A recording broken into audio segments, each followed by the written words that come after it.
عليه وسلم. اللهم يا ربنا ابعثنا يا ربنا مع نبيك المصطفى سيدنا محمد، واحشرنا تحت زمرته وتحت لوائه، وارزقنا يا ربنا توبة قبل الموت ومغفرة بعد الموت. اللهم يا مقلب القلوب ثبت قلوبنا على دينك وعلى طاعتك. الحمد لله رب العالمين. Baik. Alhamdulillah, hari ini kita bisa melanjutkan kembali kajian syama'il kita. Semoga dengan wasilah kita membacakan syama'il ini di Ramadan, bukan rasa kerinduan dan rasa kecintaan kita bertambah-tambah lagi kepada baginda Nabi Sallallahu Alaihi Wasallam. Semoga Allah mengumpulkan kita nanti bersama baginda Nabi Sallallahu Alaihi Wasallam di syurganya kelak. Masih tentang bab ibadahnya baginda Nabi Sallallahu Alaihi Wasallam. Qala al-musannif rahimahullah ta'ala wa nafa'ana bihi wa bi'ulumihi wa bi'ulumikum fi darain amin. حدثنا محمود بن غيلان حدثنا سليمان بن حرب حدثنا شعبة عن الأعمش عن أبي وائل عن عبد الله قال صليت ليلة مع رسول الله صلى الله عليه وسلم فلم يزل قائما حتى هممت بأمر سوء قيل له. Dari seorang sahabat yang bernama Abdullah, beliau berkata, Sallaitu lailatan ma'a Rasulillah sallallahu alaihi wasallam. Aku pernah salat mengikuti baginda Nabi sallallahu alaihi wasallam. Ini artinya salat sunnah, salat di malam hari. Sahabat ini pernah mengikuti baginda Nabi sallallahu alaihi wasallam. Kita menjelaskan kemarin kalau baginda Nabi sallallahu alaihi wasallam bangun salat malam itu tidak pernah mengajak orang, kecuali sahabatnya yang ingin meniru atau ingin mengikuti baginda Nabi sallallahu alaihi wasallam salat di malam hari. Falam yazal qa'iman hatta hamamtu bi amri su'in. Nabi sallallahu alaihi wasallam kalau salat itu lama sehingga berdirinya lama sekali. Yang dibaca apa? Surah Al-Maidah, Surah Al-Baqarah, Surah Ali Imran, Surah Al-Maidah, Surah An-Nisa.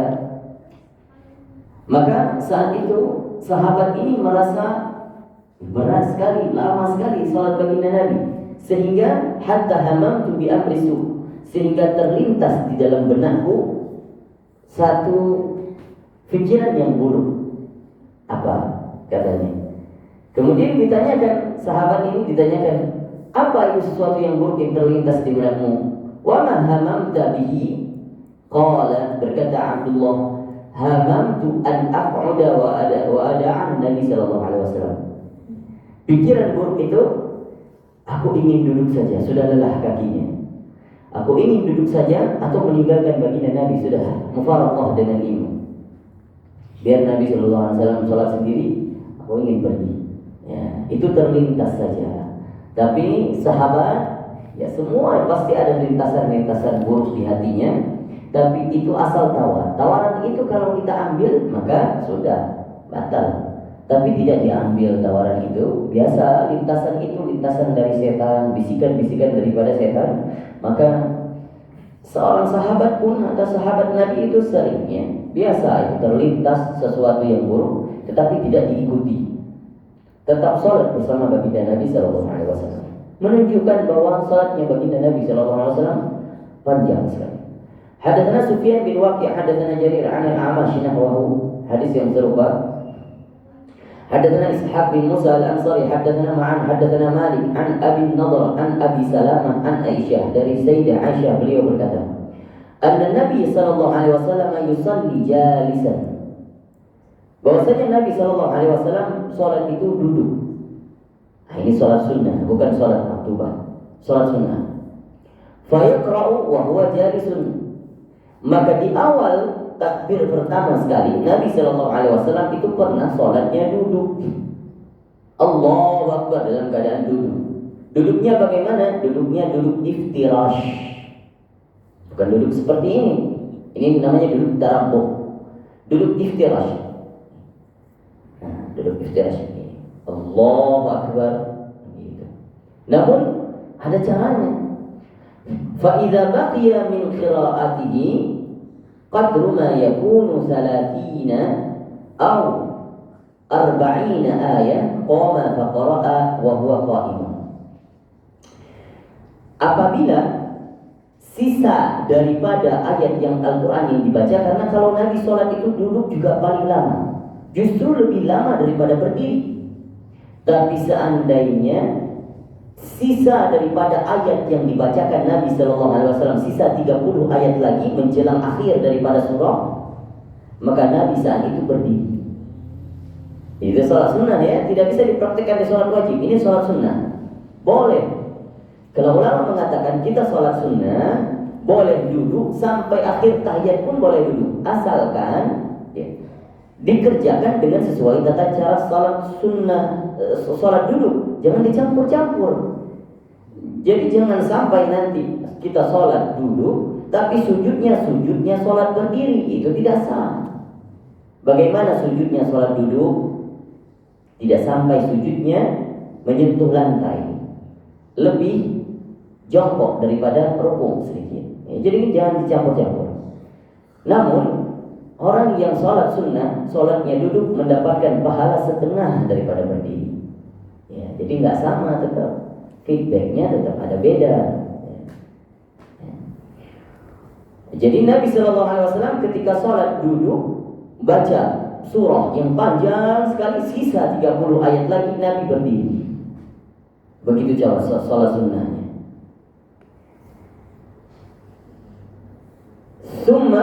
Kemudian ketika beliau berdiri membacakan akhir daripada 30 atau 20 ayat terakhir. Summa raka'a wa sajada. Kemudian beliau rukuk dan sujud. Summa sana'a fi raka'ati tsaniyati min dzalika. Kemudian beliau melakukan di rakaat keduanya hal yang sama. Artinya salat sunnah dua rakaat.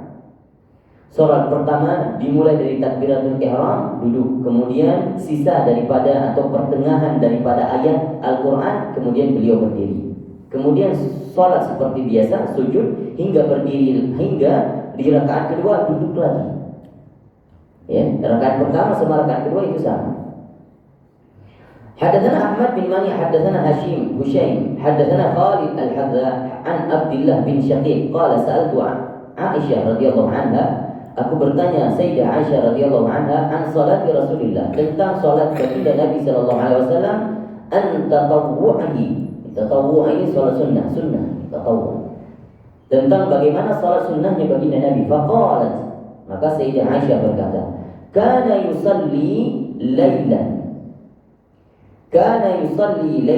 tawilan qa'iman. Nabi sallallahu alaihi wasallam salat malam itu yang panjang sekali kalau berdiri, walailan tawilan qa'idan, dan juga kalau seandainya beliau duduk pun lebih lama daripada berdiri. Subhanallah. Fa idza qara'a, ketika beliau membaca surah atau membaca Al-Quran yang ada di dalam salatnya, wa huwa qa'imun, dan beliau berdiri, raka'a wa sajada wa huwa qa'imun, beliau ruku dan sujud sebagaimana beliau kerjakan ketika berdiri. Ya, beda ini sujud ketika berdiri atau sujud ketika duduk. Artinya sujud salat duduk sama sujud salat berdiri beda. Wa idza qara'a wa huwa jalisun, apabila beliau membaca Al-Quran atau salat dalam keadaan duduk, raka'a wa sajada wa huwa jalisun, beliau ruku dan sujudnya sebagaimana tata cara ruku sujud ketika sholat duduk. Kalau sholat berdiri lumrah seperti mana sebagaimana kita kerjakan. Kalau sholat duduk, kalau rukunya Allahu Akbar, kita tidak boleh berdiri ruku, tidak, itu salah. Kecuali di pertengahan membaca Al-Quran tadi kita berdiri, itu kembali seperti biasa. Tapi kalau sudah sampai ruku tetap duduk, maka rukuknya Allahu Akbar. Sudah, ini saja. Ya, ini.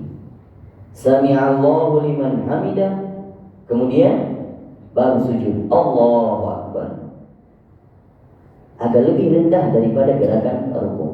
Seperti itu tata cara sholat sujud, sholat berduduk. Jangan dicampur-campur, nanti jangan sampai ini berdirinya dalam keadaan duduk, tapi nanti ketika sujud seperti sujudnya orang berdiri. Nah, ini salah. Nah, kalau sholat sunnah boleh dipraktikkan, boleh. Namun katanya, namun pahalanya itu pahalanya setengah daripada orang yang sholatnya berdiri. Sehingga Nabi SAW kalau diceritakan di riwayat Aisyah nanti disebutkan, Nabi SAW ketika menjelang beliau wafat itu sering sekali sholat duduk bahkan. Hadatsana al-Ansari hadatsana Ma'an hadatsana Malik an Ibnu Syihab an Sa'id bin Yazid an Ibnu al-Muttalib bin Abi Wada'ah As-Sahmi an Hafsah zaujin Nabi sallallahu alaihi wasallam. Ini dari Sayyidah Hafsah, istri daripada baginda Nabi sallallahu alaihi wasallam. Beliau berkata, "Kana Rasulullah sallallahu alaihi wasallam yusalli fi subhatihi qa'idan." Nabi sallallahu alaihi wasallam salat fi subhatihi qa'idan. Di dalam salat sunnahnya, subhah ini juga salat sunnah. Qa'idan, dalam keadaan duduk. Wa yaqra'u bisurati wa yurattiluha.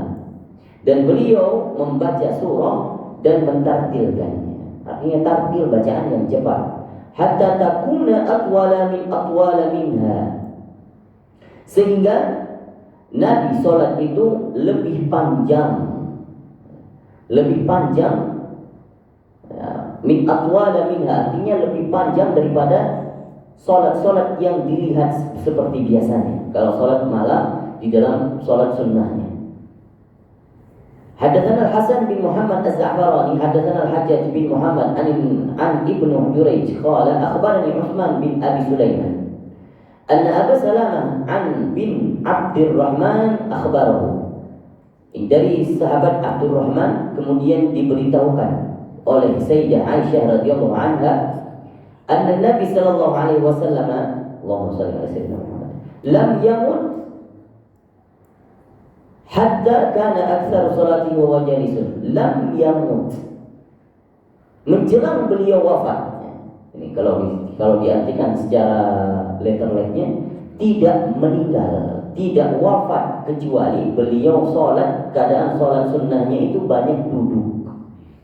Tapi kalau dibahasakan, Nabi Shallallahu Alaihi Wasallam menjelang wafatnya, ya, menjelang wafatnya.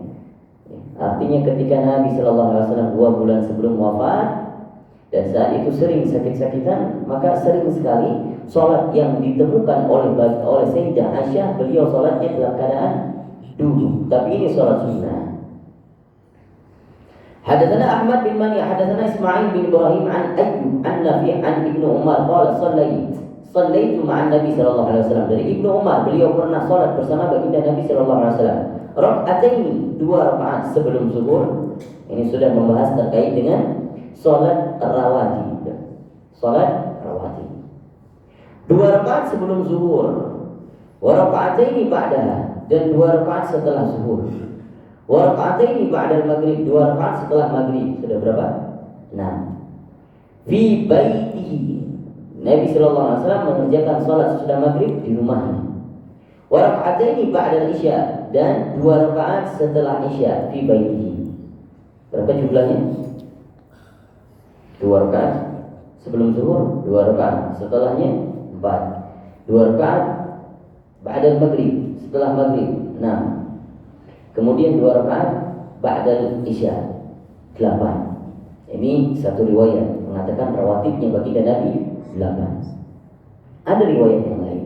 Hadatsana Ahmad bin Mani hadatsana Ismail bin Ibrahim hadatsana Ayyub an Nafi' an Ibnu Umar qala wa haddatsatni Hafsah, dari Sayyidah Hafsah istri baginda Nabi, beliau berkata anna Rasulullah sallallahu alaihi wasallam, Nabi sallallahu alaihi wasallam ketika salat kana yusalli rak'ataini hina yatlu'ul fajru wa yunadil munadi.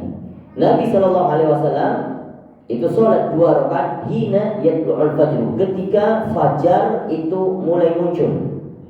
Ini bukan sholat sunnah fajar sesudah azan, bukan. Tapi ketika muncul fajar, ketika azan muncul fajar, Nabi Shallallahu Alaihi Wasallam itu sholat 2 rakaat, wa yunadil munadi, dan menyeru orang yang sholat. Artinya azan berkumandang, Nabi sholat. Qala Ayyub wa urahu qala khafifatain. Dan aku pernah melihat itu, kata Ayyub, itu sholat ringan, khafifah, sholat ringan 2 rakaat.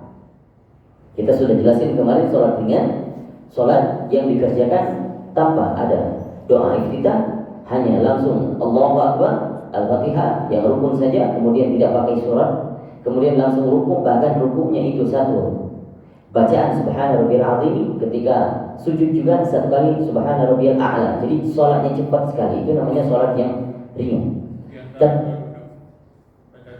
Baca doa Rabbighfirli warhamni wajburni, terkadang juga Rabbighfirli warhamni, sudah langsung rukuk. Maka ketika saat itu, ini sahabat Ayyub dikatakan pernah melihat baginda Nabi Shallallahu Alaihi Wasallam sholat ketika mulai fajar terbit. Tapi ini hadisnya dikatakan hadisnya lemah. Ini riwayat-riwayat yang lemah. Hadatsana Qutaibah bin Sa'id, hadatsana Marwan al-Fazari, an Ja'far bin Burqan, an Maimun bin Mihran, an Ibnu Umar. Dari Ibnu Umar, qala, beliau berkata, hafidtu min Rasulillah sallallahu alaihi wasallam 8 rakaat. Beliau menyimpan atau menjaga betul salat rawatibnya yang diamanahkan oleh baginda Nabi sallallahu alaihi wasallam. Apa itu salatnya? Raka'ataini qabla zuhur, 2 rakaat sebelum zuhur. Raka'ataini ba'daha, dan 2 rakaat setelahnya. Wa raka'ataini ba'da maghrib, dan 2 rakaat setelah maghrib. Wa raka'ataini ba'da isya. Ini sama riwayatnya seperti riwayat yang tadi. Belum ada bedanya. Nanti kita lihat ada perbedaan. Wa haddatsatni Hafsah bi raka'atayil ghadah. Dan dari Ibnu Umar ini kata Hafsah, raka'ataini ghadah. Ghadah ini fajar. Fajar ya, salat sunnah fajar. Walau akun arahuma minan Nabi sallallahu alaihi wasallam. Jadi 2 rakaat sebelum zuhur, 2 rakaat setelah zuhur, 2 rakaat setelah maghrib, dan 2 rakaat setelah isya, serta 2 rakaat sebelum subuh. Hadatsana Abu Salamah Yahya bin Khalaf, hadatsana Bishr bin Mufaddal, an Khalid al-Hadza, an Abdullah bin Syaqiq, qala sa'altu Aisyah. Saya pernah bertanya kepada Sayyidah Aisyah an salatin Nabi, tentang bagaimana salatnya baginda Nabi sallallahu alaihi wasallam. Beliau berkata, kana yusalli qabla adh-dhuhri raka'ataini. Nabi sallallahu alaihi wasallam salat 2 rakaat sebelum zuhur. Wa ba'daha raka'ataini, setelahnya 2 rakaat. Wa ba'da al-maghrib thintaini, 2 rakaat setelah maghrib. Wa ba'da al-isya raka'ataini, wa qabla al-fajr thintaini. Ini sama hadisnya seperti tadi, 10 rakaat. Hadatsana Muhammad bin Musanna, hadatsana Muhammad bin Ja'far, hadatsana Syu'bah an Abi Ishaq qala sami'tu Asim bin Samrah yaqulu sa'alna Ali. Saya pernah bertanya kepada Ali bin Abi Thalib an salati Rasulillah minan nahar, tentang salatnya Nabi baginda Nabi di waktu siang hari. Faqala innakum la tutiquna dzalika.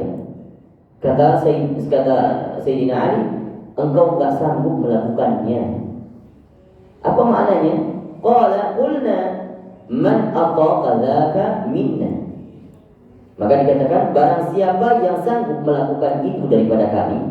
Faqala kana idza kanat asy-syamsu min hahuna kahayatiha min hahuna 'inda al-'asr shalla raka'atain.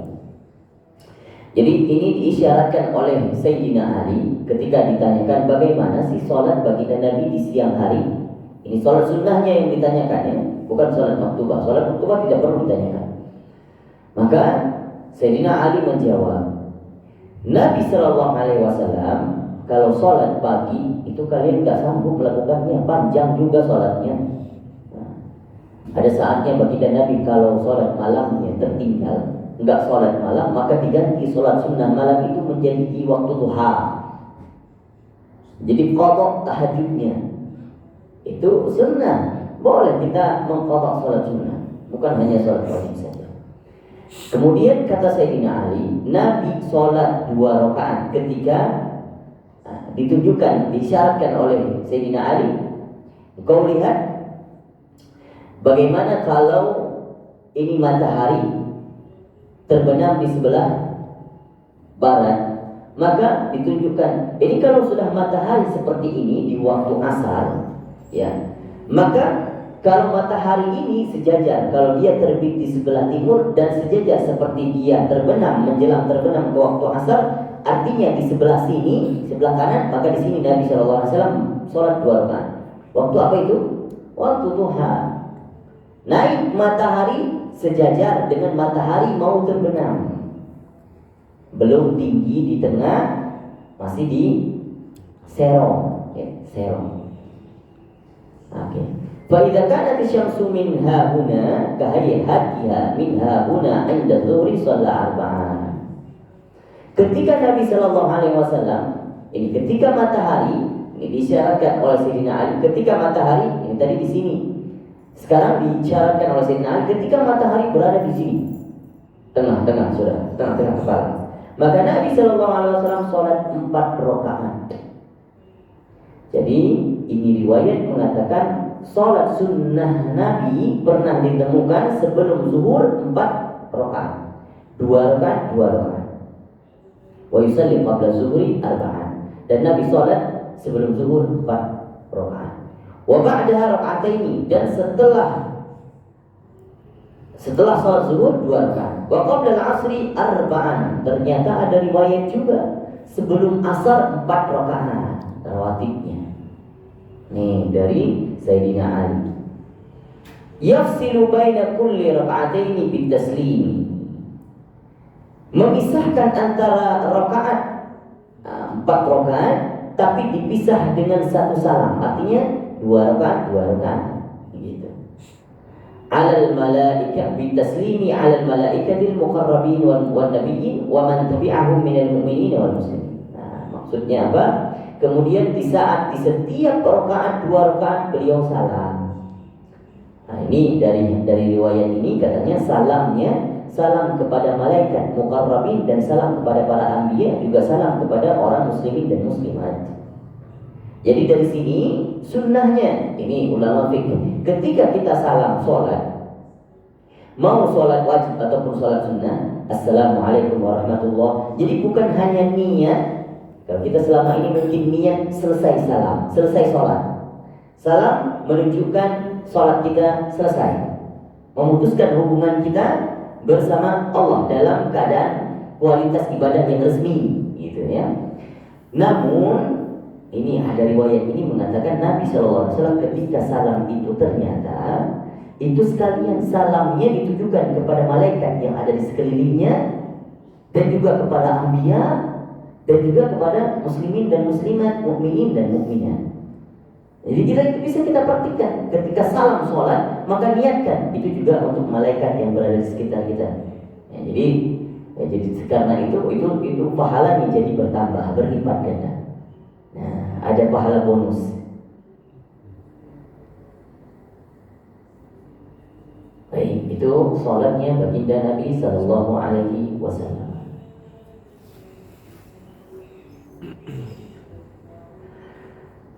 Babu ma jaa fi sholatil duha.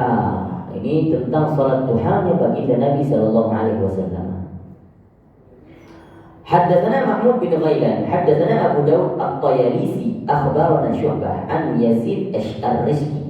Qala sami'tu Mu'adzah qalat qultu li Aisyah. Saya mendengar dari Mu'adzah, kata Rishki, kata Yazid Ar-Rishki. Qalat qultu li Aisyah, aku bertanya kepada Sayyidah Aisyah, akana Nabi sallallahu alaihi wasallam yusalli duha? Apakah Nabi sallallahu alaihi wasallam itu salat duha? Qalat Sayyidah Aisyah berkata, "Na'am, 4 rakaat wa yazidu ma syaa Allah." Ya, Nabi itu salat duha. Kebetulan saat itu Sayyidah Aisyah melihat salat duhanya Nabi 4 rakaat. Wa yazidu ma syaa Allah. Artinya ada di waktu-waktu beliau menambah daripada 4 rakaat itu. Kadang 6, kadang 8 gitu.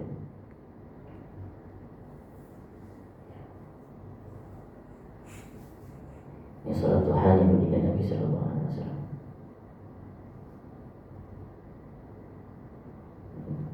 Berapa banyak kita salat duha?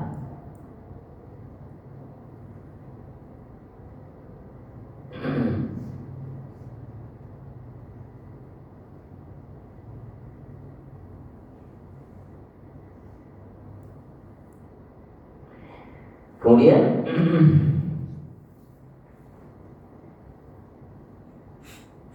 Hadatsana Muhammad bin Musanna, hadatsani Hakim bin Muawiyah Az-Zayadi, hadatsana Ziyad bin Ubaidillah bin Rabi' Az-Zayadi an Humayd Tawil an Anas bin Malik, dari Anas bin Malik, anna Nabi sallallahu alaihi wasallam kana yusalli duha 6 rakaat. Nabi sallallahu alaihi wasallam itu salat duhanya 6 rakaat.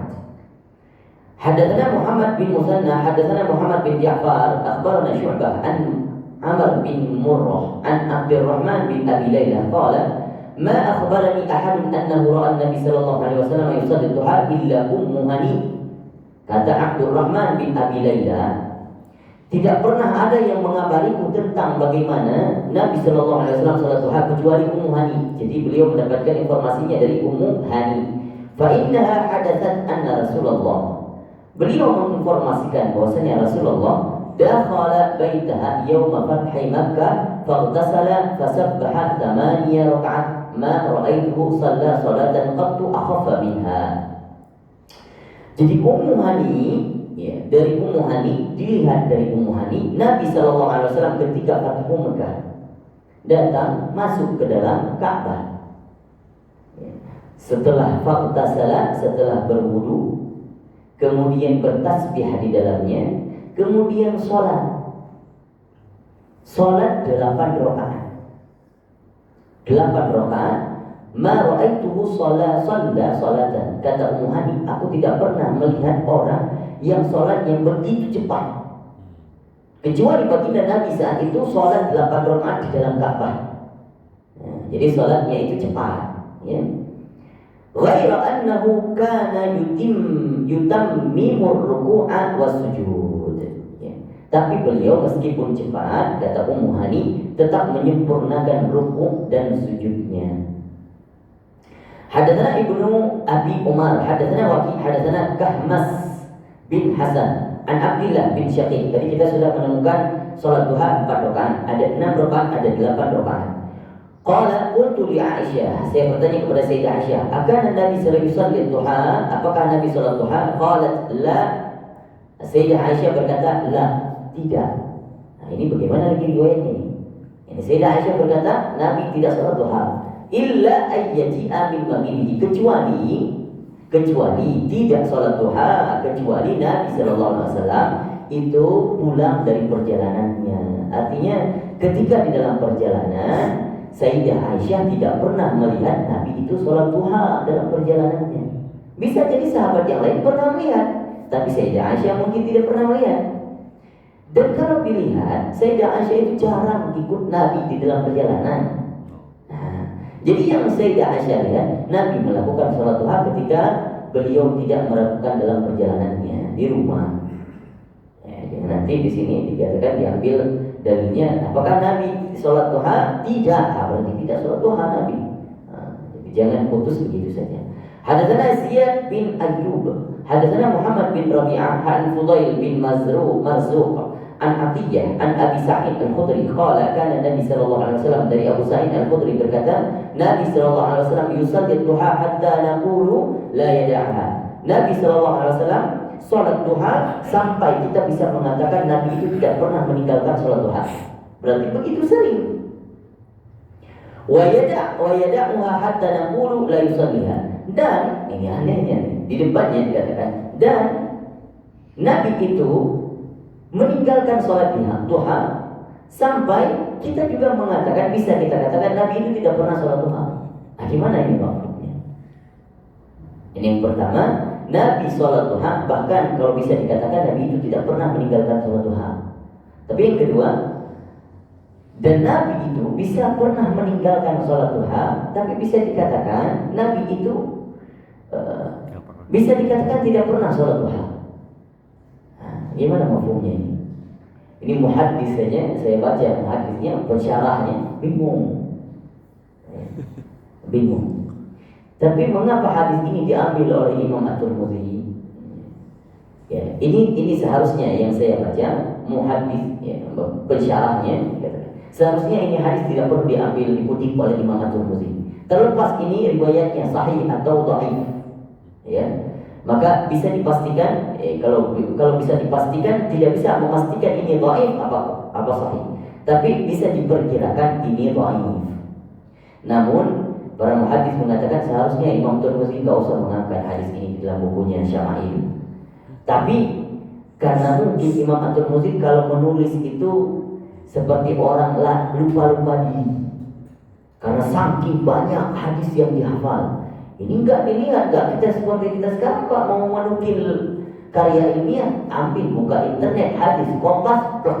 Nah, tapi enggak, beliau ini dihafal, semua perawi-perawi dihafalkan, ditulis, semua tersimpan dalam memorinya, sehingga lahir buku Syama'il An-Nabawiyah. Ini ditulis, redaksinya dihafal, perawinya dihafal. Subhanallah ya. Maka saking enaknya menulis, ini ditulis juga yang ini, karena itu yang terekam di memorinya. Hadatsana Ahmad bin Mani, hadatsana Husaim, hadatsana Ubaidah an Ibrahim an Sahm bin Minjab an Qarfa'id Dabbi an Qarfa' an Abi Ayyub al-Ansari anna Nabi sallallahu alaihi wasallam kana yudminu 4 raka'atin 'inda az-zawal. Jadi kalau memahami hadis yang tadi, karena banyak hadis yang meriwayatkan mengatakan bahwa Nabi itu sholat duha, bahkan tidak pernah, bisa dikatakan tidak pernah tinggal, maka itulah yang sahih. Daripada melihat redaksi Nabi itu tidak pernah sholat duha, bahkan seperti tidak pernah sholat duha, dan itu tidak perlu diambil. Difahami bahwasanya Nabi itu sering sekali sholat duha, bahkan hampir tidak pernah tinggal. Nabi sallallahu alaihi wasallam kana yudminu 4 raka'atin 'inda zawal. Bahwa Nabi sallallahu alaihi wasallam yudminu, melakukan salat 4 rakaat 'inda zawal, ketika tergelincir matahari. Ya, sudah waktu zuhur ya. Sudah waktu zuhur. Artinya waktu rawatib sunnah 4 rakaat. Faqultu ya Rasulullah, innaka tudminu hadhihi al-4 raka'atin 'inda zawali syamsi. Ya Rasulullah, apakah engkau melaksanakan sholat sunnah 4 rakaat ketika tergelincirnya matahari? Faqala inna abwaba, ini diberikan alasan mengapa melakukan sholat 4 rakaat ketika zuhur, sholat sunnah rawatib, ini sunnah. Inna abwabas samai tuftahu 'inda zawali asy-syamsi. Sesungguhnya, kata baginda Nabi, pintu-pintu langit itu terbuka ketika tergelincirnya matahari. Maka perbanyaklah ibadah sholat, perbanyaklah doa ketika itu. Ini ilmu yang baru buat kita. Wala turtaju hatta tusalli zuhur, dan tidak akan tertutup kecuali sholat zuhur tiba. Ketika sholat zuhur ditegakkan, maka tertutup sudah. Jadi antara zawal syams, tergelincir matahari, hingga sholat zuhur ditunaikan, itu terbuka. Maka kalau sholat zuhur itu ditunaikan 30 menit setelah azan misalnya, ya berarti sepanjang itu terbuka lebar. Maka perbanyaklah doa, dan kalau boleh ini dihimbau kepada masjid-masjid waktu zuhur diperpanjang sedikit. Tapi lihat juga di mana kondisi masjidnya. Kalau masjid itu berada di tengah-tengah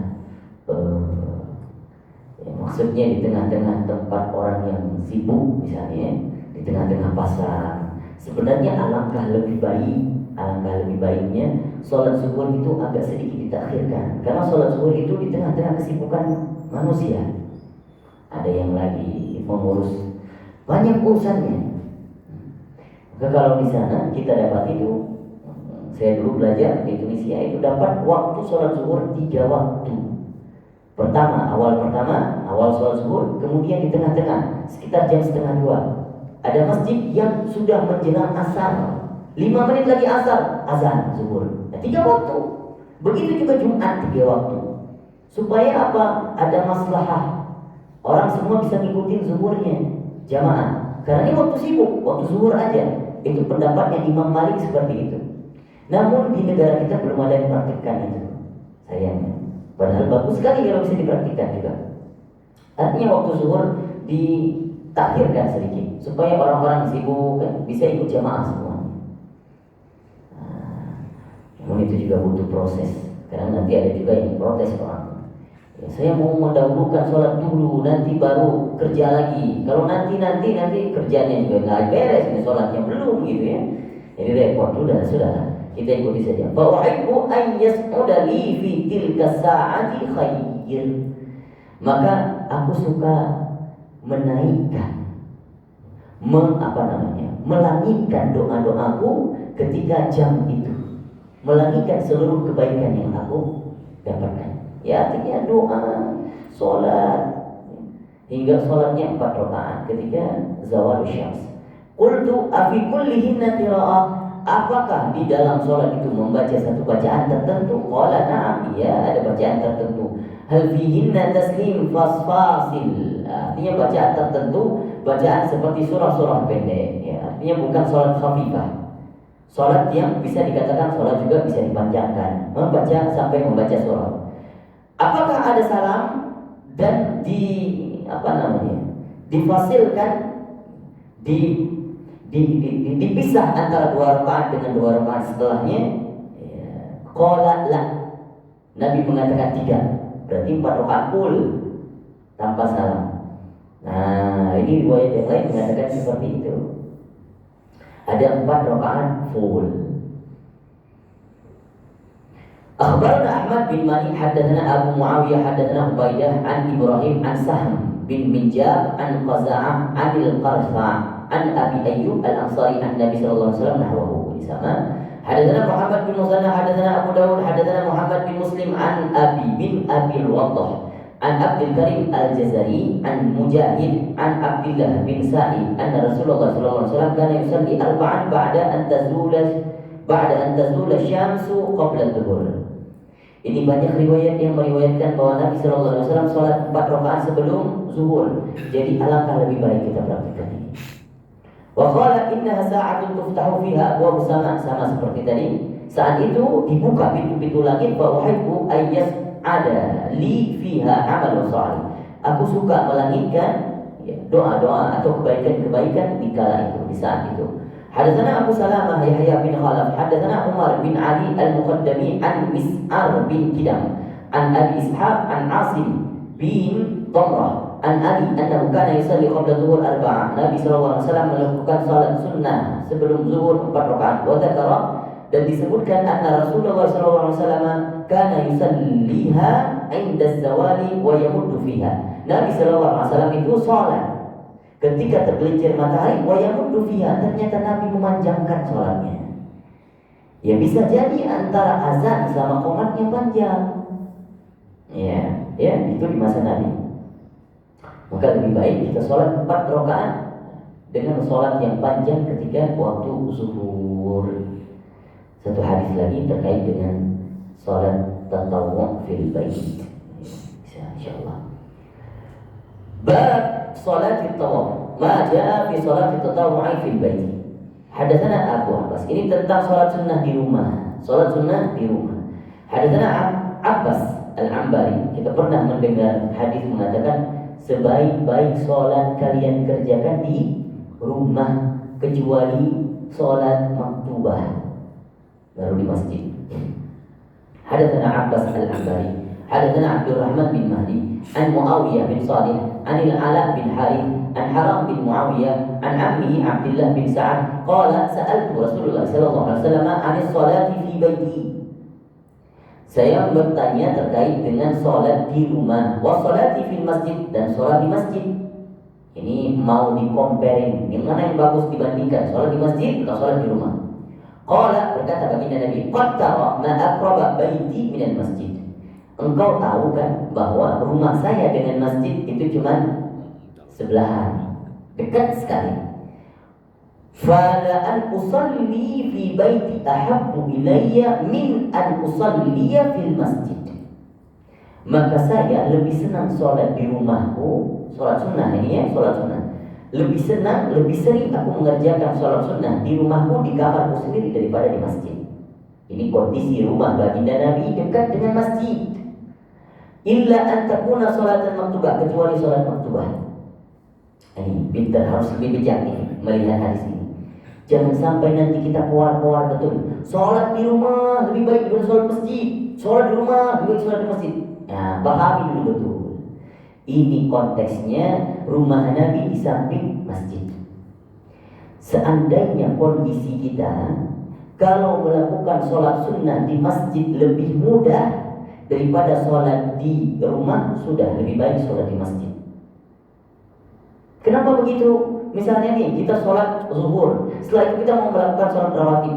Padahal, dan lebih dasarnya, sholat rawatib pun lebih baik sebenarnya di rumah afdolnya. Tapi, kalau seandainya sholat rawatib kita khawatir kalau pulang ke rumah tertinggal. Pulang keluar dari masjid sampai di situ sudah ada orang nongkrong, Pak, ngopi dulu dah. Repot ini.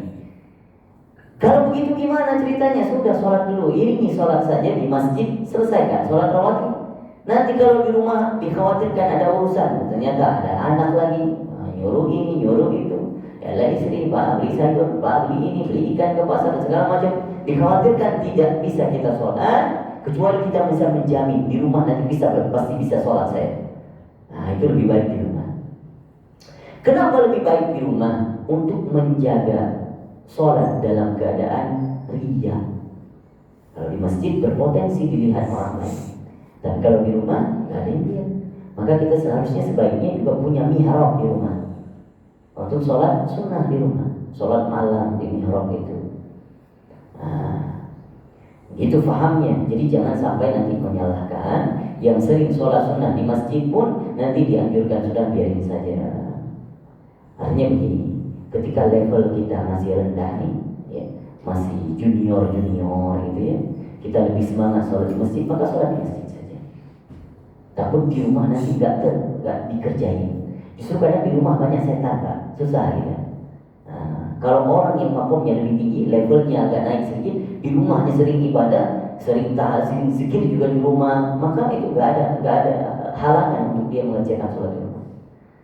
Nah, nanti kalau sudah naik level baru kita sholat di rumah. Dan kalau kondisinya, lihat kondisinya seperti ini, Ramadan akhir kita sunnah i'tikaf di masjid, itu sesuai dengan sunnah Nabi, maka perbanyak sholat di masjid, ya, maka pahalanya berlipat ganda. Juga ketika kita umroh misalnya, ya, umroh, antara sholat di masjid dengan sholat di hotel, lebih baik mana? Di masjid. Kondisi-kondisi seperti itu ya, di masjid ketika umroh, menjemput pahala yang tidak kita temukan di negeri kita. Berapa pahalanya? Sholat di Masjidil Haram dapat 100.000 pahala, di Masjid Nabawi dapat 10.000 pahala, dan di Masjidil Aqsa 1.000 pahala. Semoga Allah memudahkan langkah kita untuk berziarah ke Masjidil Haram, Masjid Nabawi, dan Masjidil Aqsa. Satu hadis lagi tentang sudah selesai. Baik, nanti ini kita akan jelaskan di pertemuan selanjutnya. Sedikit saya ingin menjelaskan terkait dengan sholat duha dan sholat isyraq. Ini penting. Sholat duha biasanya ketika kita sudah i'tikaf ini subuh, hadis Nabi mengatakan, ini sahih, terdapat dalam Sahih Bukhari. Orang yang sholat subuhnya berjamaah di masjid, kemudian beriktikaf menunggu waktunya syuruk, dan syuruk tiba waktunya, kemudian sholat 2 rakaat, akan mendapatkan pahala haji dan umrah dua-duanya nih. Tamah, sempurna. Pahalanya sempurna.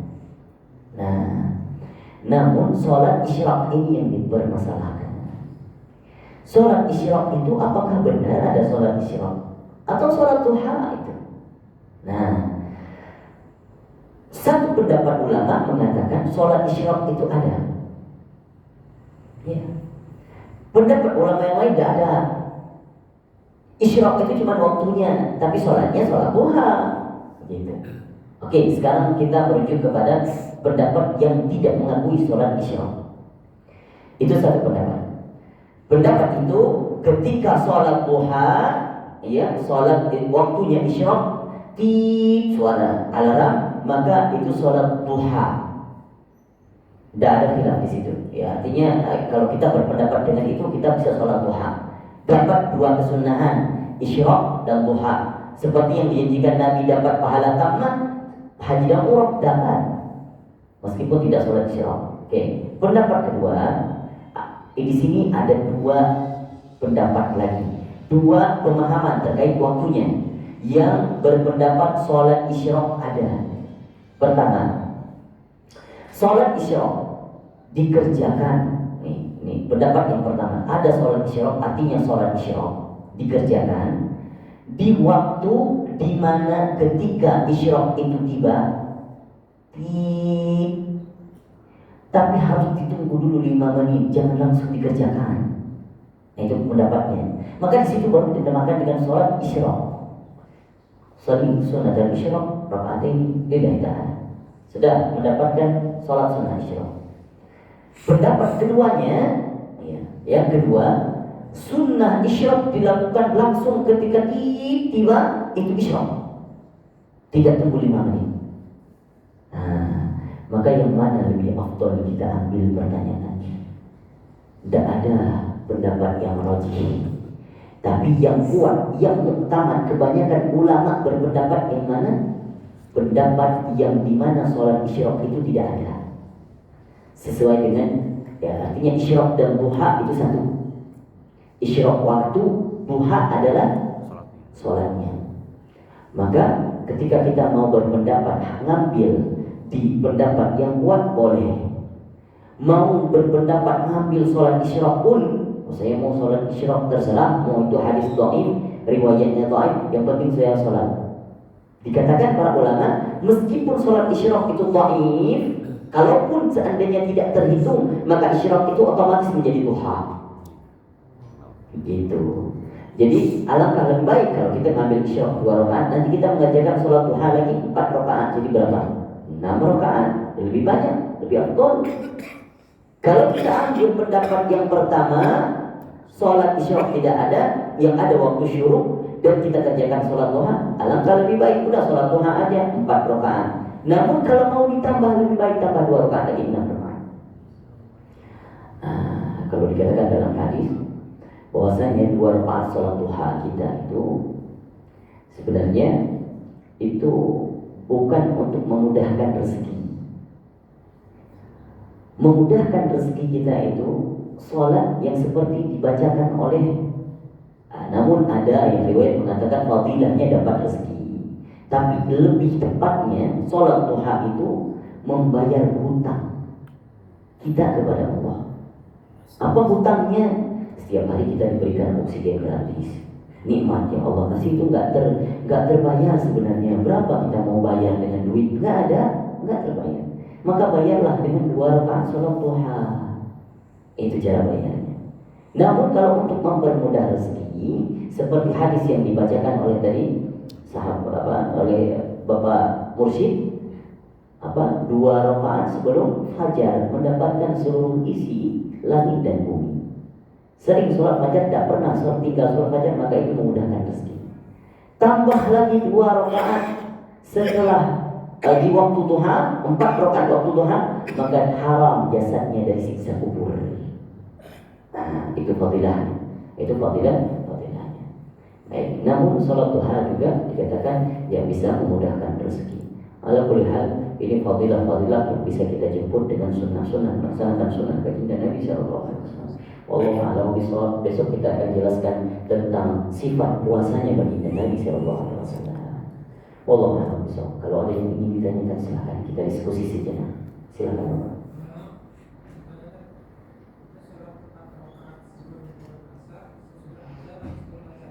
Sesudah azan. Artinya azan itu ketika tergelincir matahari. Sebelum tergelincir matahari berarti belum waktu zuhur, tidak boleh azan. Ketika tadi dalilnya apa? Inda zawal syamsi, ketika matahari tergelincir berarti sudah azan. Baru sholat 4 rakaat, 2 rakaat, panjangkan lebih baik. Gitu. Namun ada riwayat sebelum asar 4 rakaat juga boleh dikerjakan. Ada riwayat yang mengatakan setelah isya. Kita tak temukan di sini. Ada riwayat di dalam hadis Muslim itu 4 rakaat setelah isya. Ada 4 rakaat setelah isya juga. Artinya kalau kita kumpulkan, kalau hadis Nabi yang mengatakan Sholat yang disunnahkan, yang dirawatibkan, kalau dikumpulkan semuanya menjadi berapa? Tak sampai 50, 40 kurang lebih 40 dengan rokaat-rokaat wajib kita. Maka sebenarnya itu sholat sesuai dengan apa yang diamanahkan pertama sekali untuk kita ketika di perintah Allah. Nabi naik Sidratul Muntaha, tapi Nabi minta nego karena perintahnya Sayyidina Musa, tak sanggup umatmu kecil-kecil. Udah minta nego sampai 5 pun disuruh naik lagi oleh Sayyidina Musa, naik lagi, tak sanggup itu umatmu. Yakin emang benarnya tak sanggup. Mungkin kalau naik Nabi naik lagi udah selesai, nggak ada lagi sholat.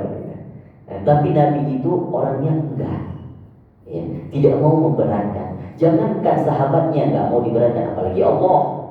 Iya. Maka sudah 5 waktu sholat, tapi disempurnakan dengan rawatib.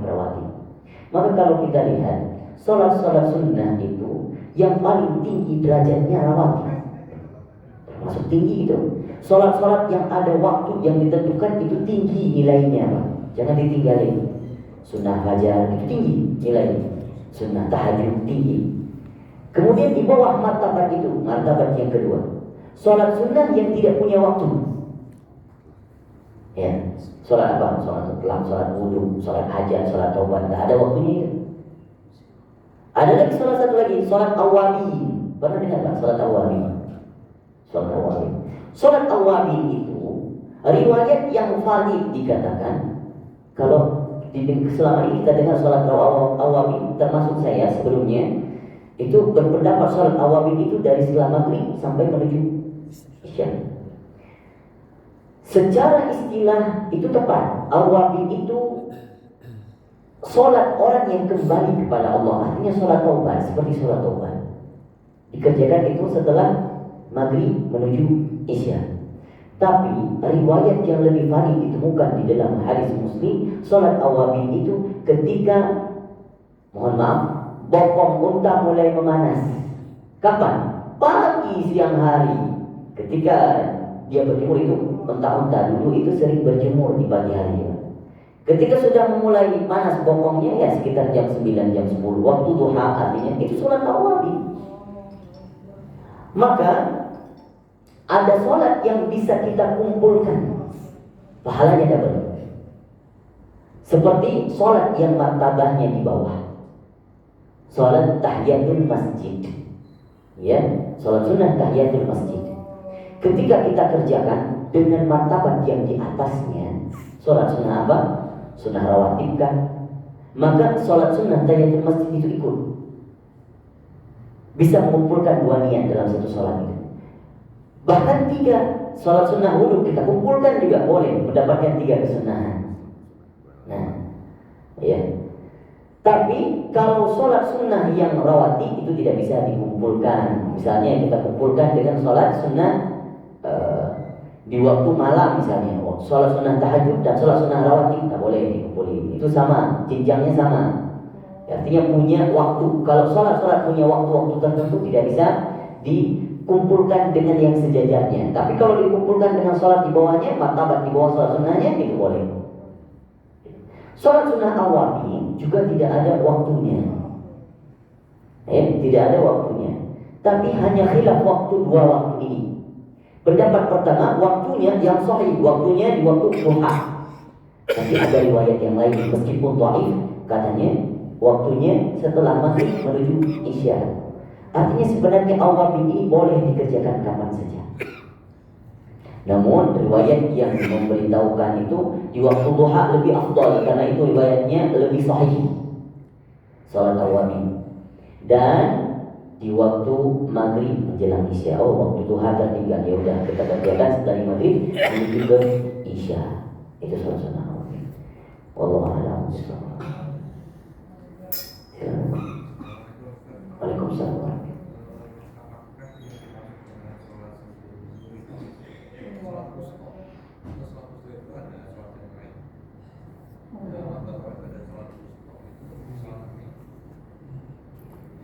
Salatul wusta. Salat wusta itu Artinya sholat yang dikerjakan pertengahan antara sholat maktubah. Itu ada orang yang mufasir menerjemahkan seperti itu.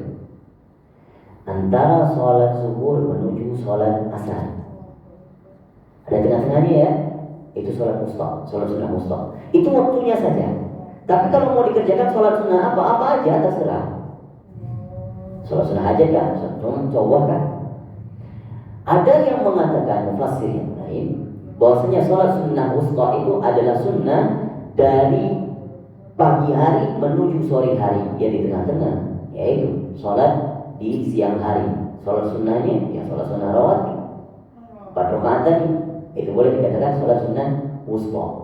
Dan ada juga yang mengatakan sholat sunnah wusta itu dari awal malam menuju akhir malam. Apa itu? Tahajud.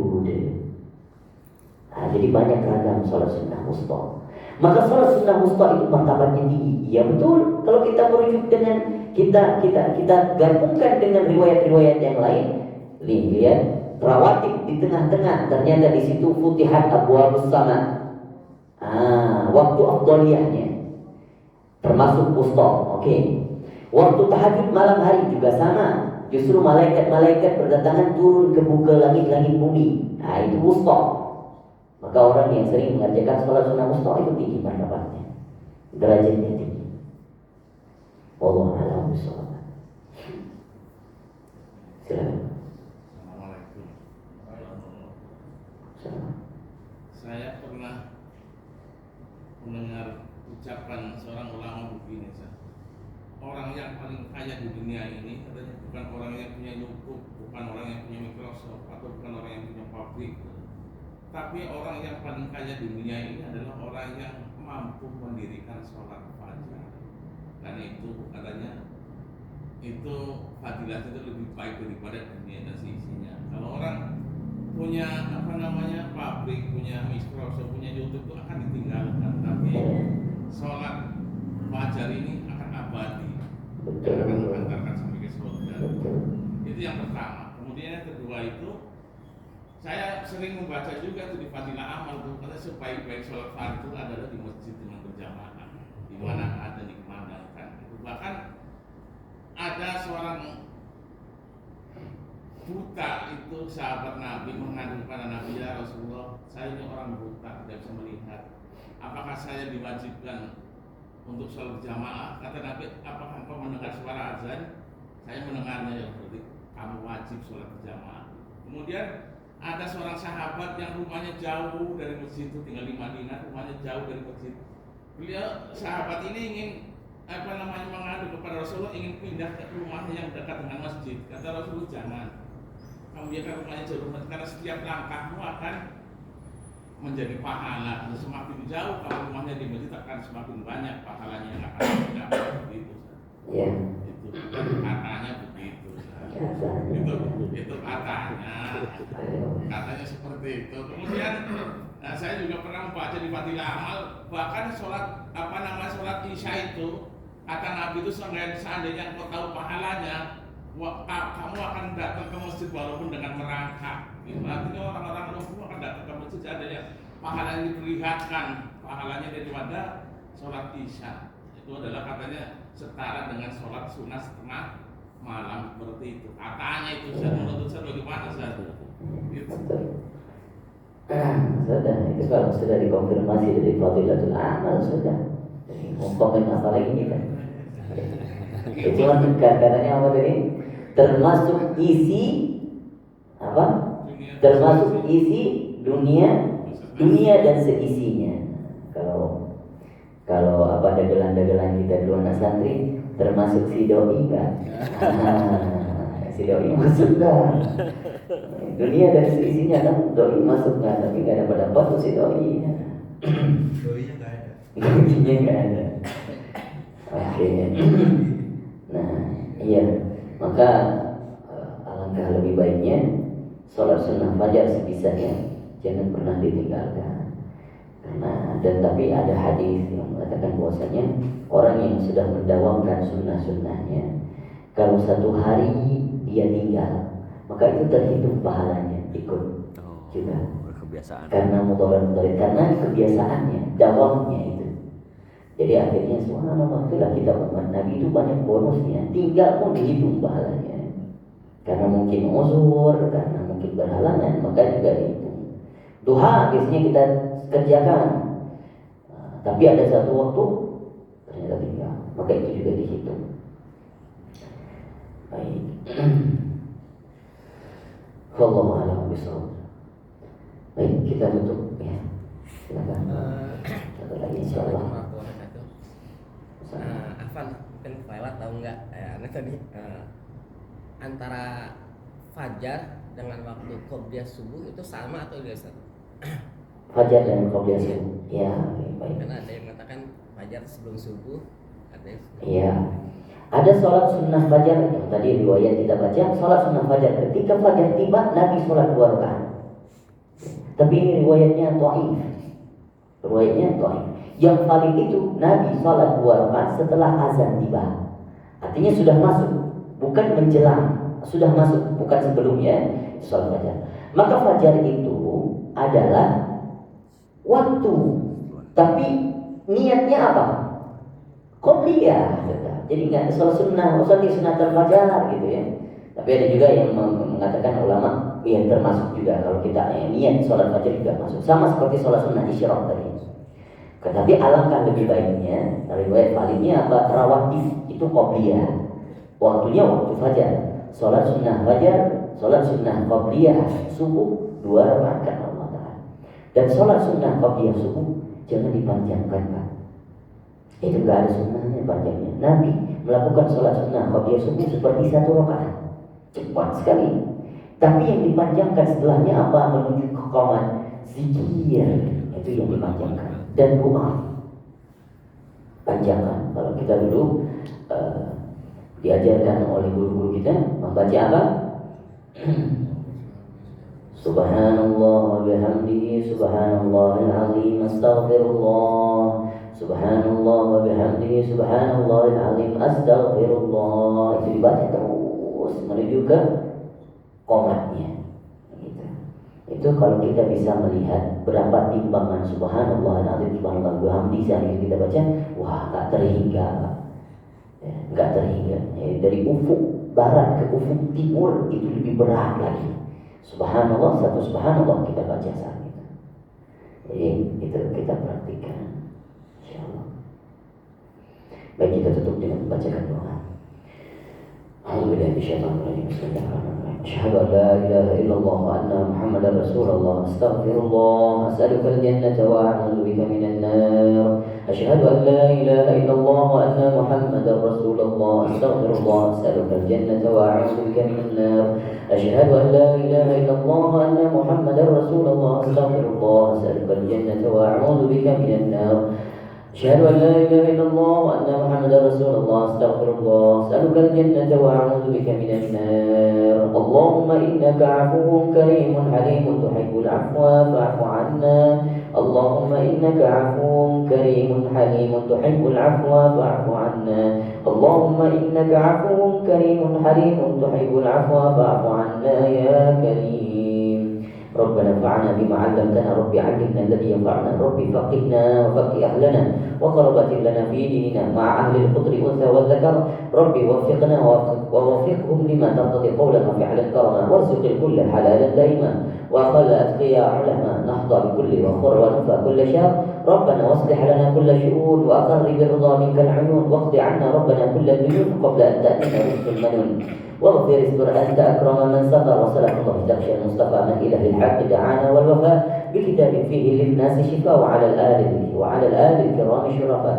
وعلى الصحابة المصابيح الغرار اللهم اهدنا بهداه واجعلنا ممن يسارع في رضاك ولا تولنا وليا سواك ولا تجعلنا ممن خالفك أمرك وعصاك وحسبنا الله ونعم الوكيل ولا حول ولا قوة إلا بالله العلي العظيم وصلى الله على سيدنا محمد وآله وصحبه وسلم والحمد لله رب العالمين في كل لحظة أبدا عدد خلقك ورضا نفسك وزينة عرشك ومداد كلماتك.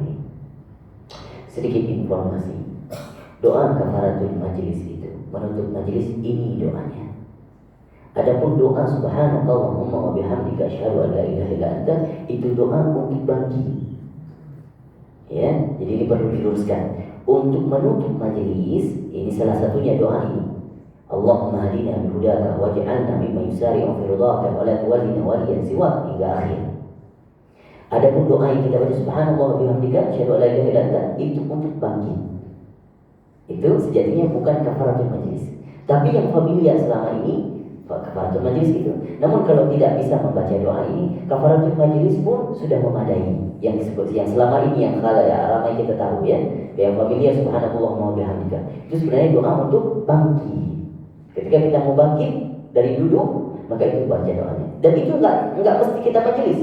Kita mau dari duduk kita mau bangkit, meskipun dari kita belajar ataupun masak ataupun apa, makan, maka itu sunnah membacanya. Subhanallah wa bihamdika asyhadu an la ilaha illa anta astaghfiruka wa atubu ilaik. Alhamdulillahirabbil alamin. Assalamualaikum warahmatullahi wabarakatuh. Waalaikumsalam warahmatullahi wabarakatuh.